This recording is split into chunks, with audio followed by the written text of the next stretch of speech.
So in this video, we're gonna take a quick look at pin curlers. Nah, Fallout 4. Okay, I admit I'm a little late to the party, but what the hell, I'm gonna do it anyway. After all... This is 2015. Fuck, I missed that too? God damn it.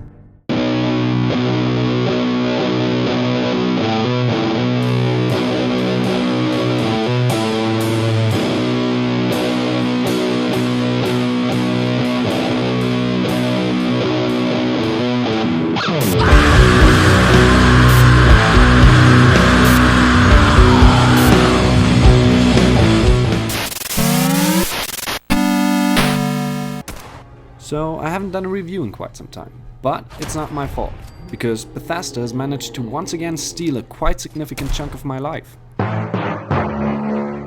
First off, we'll throw a quick glance at the Collector's Edition. You guys have probably already seen this a million times before, so I'm gonna hurry the fuck up. It comes in a box that opens up, like boxes are wont to do. And it looks like this when you set it on a rotating wooden plate. Yeah, that's right, I got a rotating fucking plate. That's production value you don't get with every channel. It also comes with the game, which looks like this. At least the PS4 version does. And finally, we got the meat of the Collector's Edition, the Pip-Boy. I fucking love this. It could have used a better paint job though. They've shown that they can do it with the Fallout collection, so why not with this one? It really should look more like something from a post-apocalyptic wasteland and less like something from Toys R Us. But what the hell, right? It's a fucking Pip-Boy. But here's a personal problem. My forearms are way too wimpy for this giant machine. I practically have to wear sleeves to keep it from slipping completely off my arm. Wear a watch beneath it? No problem. Hell, I could probably wear another smaller Pip-Boy beneath it. Also, none of the supplied inserts really fit my phone. In a surprising turn of events, they didn't fit my old phone either. If you encounter a similar problem, just jam a bunch of junk in there and you're all set. Overall, Fallout's second screen experience works quite well. The minigames in particular are a lot of fun like this. If you feel like it, you can even humiliate a person of your choice by making them do all your dirty work, like select your grenades, replenish your health, or initiate fast travel. There is of course one feature that you will only get with a Pip-Boy edition. So as you can clearly see, there are good reasons for laying down insane amounts of money on a cheaply made piece of plastic. Let me come right out and say, I really like Fallout. It might even be my favorite game of 2015, but that doesn't mean it comes without its downsides. The most obvious of these is of course the dialogue tree. You always have 4 choices only. Half of the time you don't even know what half of them mean, and sometimes it doesn't even matter, because the outcome will be the same, no matter what you say. Streamlining a game will always make it less complex. And here you've got nowhere near the influence you had in New Vegas. But actually, I think those are the only things that they changed for the worse. This time around, you can break down all of the junk that you find into building materials to craft some awesome shit. What an ecologically friendly message. R-E-C-Y-C-L-E recycle. C-O-N-S-E-R-V-E conserve. Don't you P-O-L-L-U-T-E pollute the river, sky or sea, or else you're gonna get what you deserve. But Bethesda doesn't only preach it, they live it. Guess what they did to the old game engine? R-E-C-Y-C-L-E recycle. C-O-N-S-E-R-V-E conserve.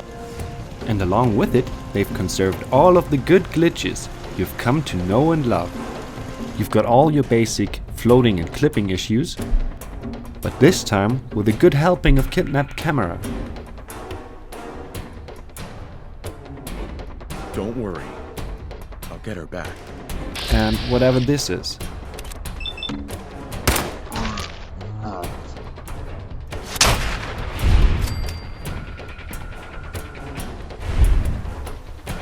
My personal favorite, however, is the endless Mirelurk queen.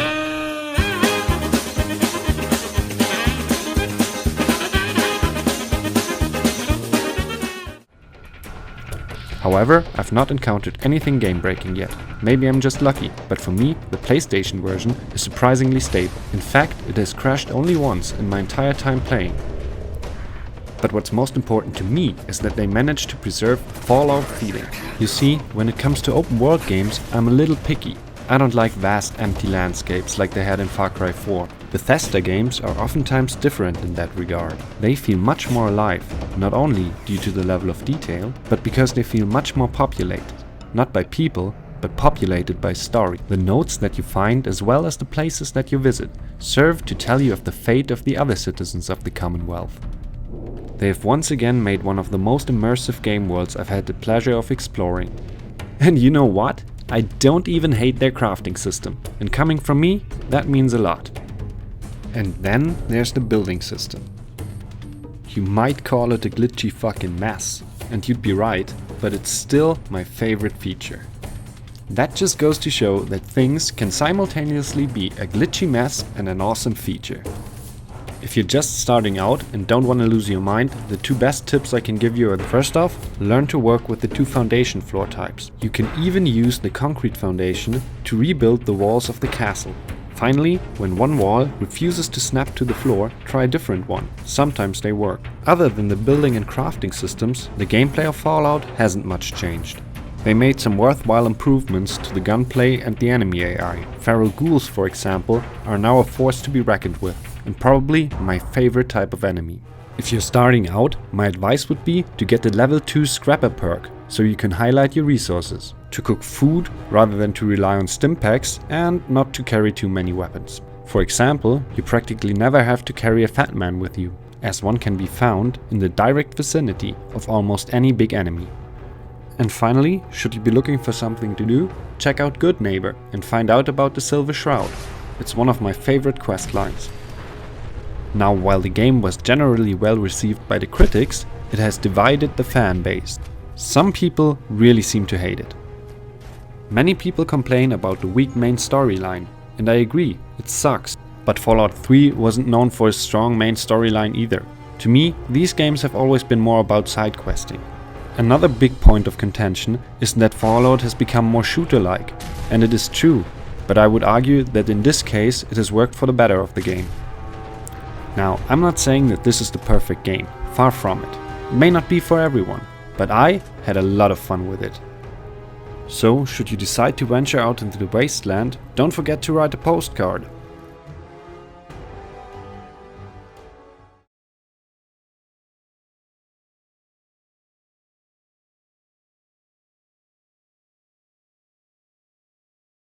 Oh, and if nothing else, you can use all your Fallout guff to make your living room look like a 12-year-old lives there.